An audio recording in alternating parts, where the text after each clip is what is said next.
Chapter 11. What I Heard in the Apple Barrel. "No, not I," said Silver. "Flint was captain. I was quartermaster, along of my timber leg. The same broadside I lost my leg, old Pew lost his deadlights. It was a master surgeon, him that amputated me, out of college and all, Latin by the bucket, and what not, but he was hanged like a dog, and sun-dried like the rest at Corso Castle. That was Robert's men, that was, and comed of changing names to their ships, Royal Fortune, and so on. Now, what a ship was christened, so let her stay, I says. So it was with the Cassandra, as brought us all safe home from Malabar, after England took the Viceroy of the Indies. So it was with the old Walrus, Flint's old ship, as I've seen amuck with the red blood, and fit to sink with gold." "Ah!" cried another voice, that of the youngest hand on board, and evidently full of admiration. "He was the flower of the flock, was Flint." "Davis was a man, too, by all accounts," said Silver. "I never sailed along of him, first with England, then with Flint. That's my story. And now here on my own account, in a manner of speaking. I laid by 900 safe from England, and 2,000 after Flint. That ain't bad for a man before the mast. All safe in bank. 'Tain't earning now, it's saving does it. You may lay to that.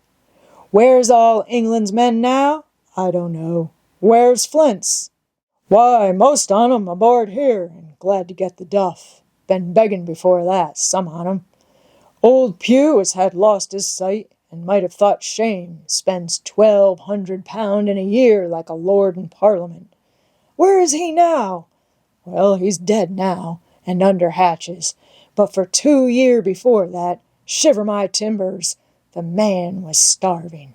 He begged and he stole, and he cut throats and starved at that, by the powers." "Well, it ain't much use after all," said the young seaman. "'Tain't much use for fools, you may lay to it. That nor nothing," cried Silver. "But now you look here. You're young, you are, but you're as smart as paint. I see that when I set my eyes on you, and I'll talk to you like a man." You may imagine how I felt when I heard this abominable old rogue addressing another in the very same words of flattery as he had used to myself. I think if I had been able that I would have killed him through the barrel. Meantime he ran on, little supposing he was overheard. "Here it is about gentlemen of fortune. They lives rough, and they risk swinging, but they eat and drink like fighting cocks, and when a cruise is done, why, it's hundreds of pounds instead of hundreds of farthings in their pockets. Now the most goes for rum and a good fling, and to sea again in their shirts. But that's not the course I lay.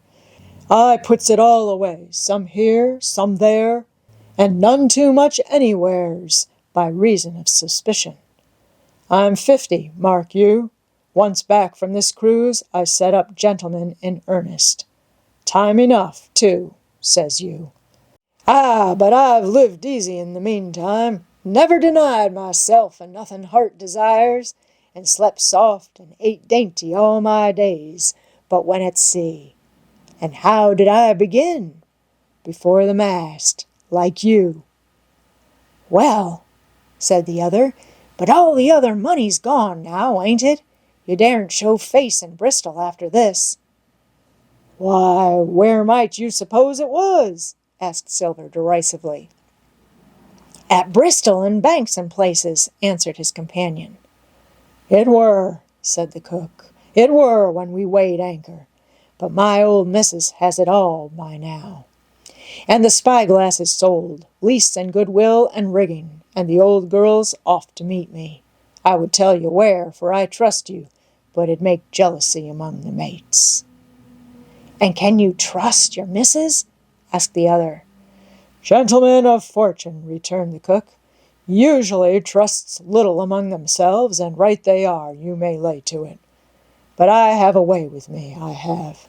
When a mate brings a slip on his cable, one as knows me, it won't be in the same world with old John. There was some that was feared of Pew, and some that was feared of Flint, but Flint, his own self, was feared of me. Feared he was, and proud. They was the roughest crew afloat, was Flint's.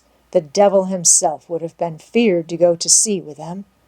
Well, now, I tell you, I'm not a boasting man, and you seen yourself how easy I keep company. But when I was quartermaster, lambs wasn't the word for Flint's old buccaneers. Ah, you may be sure of yourself in old John's ship.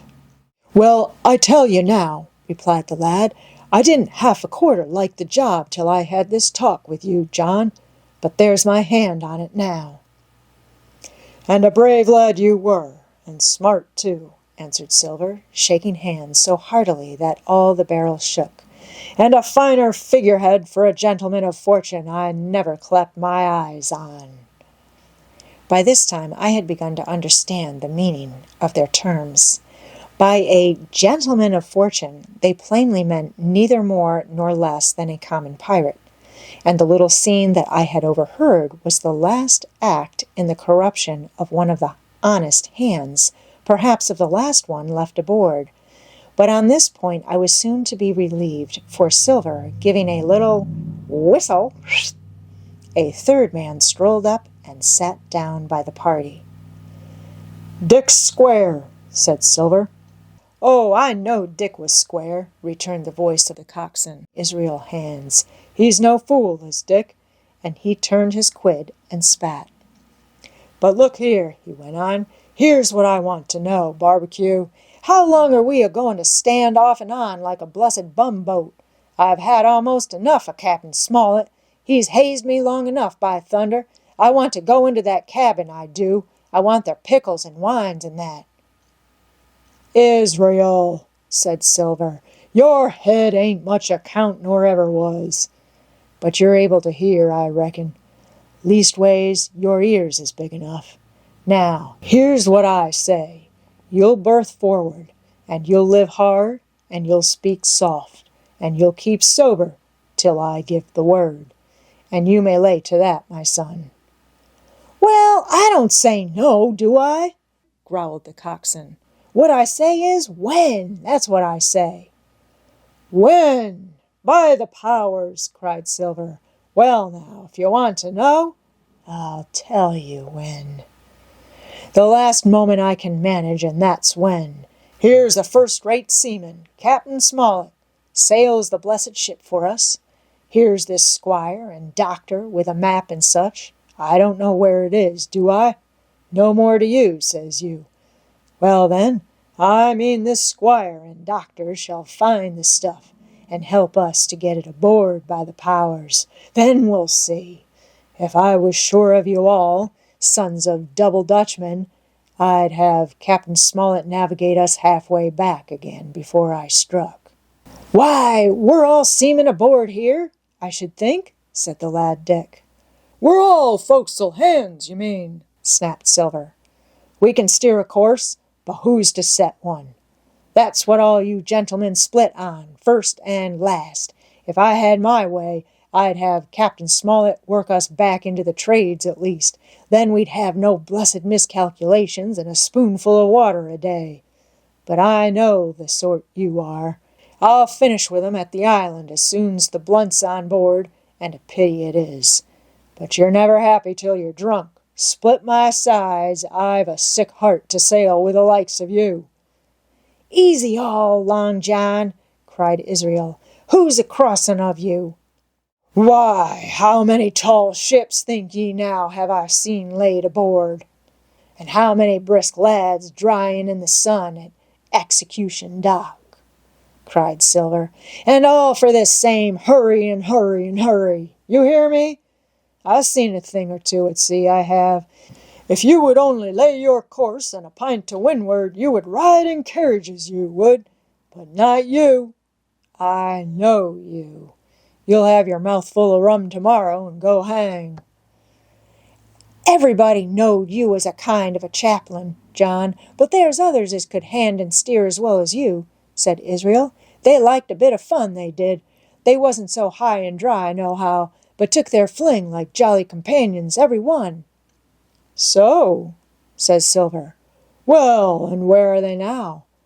Pew was that sort, and he died a beggar man. Flint was, and he died of rum at Savannah. Ah, they was a sweet crew, they was. Only where are they? But, asked Dick, when we do lay 'em athwart, what are we to do with 'em, anyhow? There's the man for me, cried the cook admiringly. That's what I call business. Well, what would you think? Put 'em ashore like maroons? That would have been England's way. Or cut 'em down like that much pork? That would have been Flint's. Or Billy Bones. Billy was the man for that, said Israel. Dead men don't bite, says he. Well, he's dead now hisself. He knows the long and short on it now, and if ever a rough hand come to port, it was Billy. Right you are, said Silver. Rough and ready, but mark you here, I'm an easy man. I'm quite the gentleman, says you, but this time it's serious. Duty is duty, mates. I give my vote. Death. When I'm in Parliament and riding in my coach, I don't want none of these sea lawyers in the cabin a-comin' home unlooked for like the devil at prayers. Wait is what I say, but when the time comes, why, let her rip. John, cries the coxswain, you're a man. You'll say so, Israel, when you see, said Silver. Only one thing I claim. I claim Trelawney. I'll wring his calf's head off his body with these hands, Dick, he added, breaking off. You just jump up like a sweet lad and get me an apple to wet my pipe like. You may fancy the terror I was in. I should have leaped out and run for it if I had found the strength, but my limbs and heart alike misgave me. I heard Dick begin to rise, and then someone seemingly stopped him, and the voice of Hands exclaimed, Oh, stow that! Don't you get sucking of that bilge, John. Let's have a go of the rum.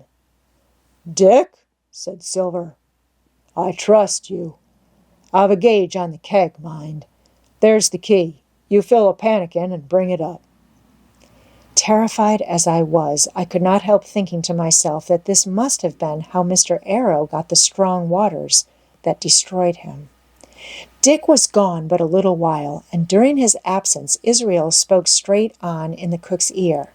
It was but a word or two that I could catch, and yet I gathered some important news, for besides other scraps that tended to the same purpose, this whole clause was audible. Not another man of them'll join. Hence there were still faithful men on board. When Dick returned, one after another of the trio took the pannikin and drank. One, to luck, another with a here's to old Flint, and Silver himself saying in a kind of song, Here's to ourselves and hold your loff, plenty of prizes and plenty of doff. Just then a sort of brightness fell upon me in the barrel, and looking up, I found the moon had risen and was silvering the mizzen-top and shining white on the luff of the foresail, and almost at the same time the voice of the lookout shouted, Land ho!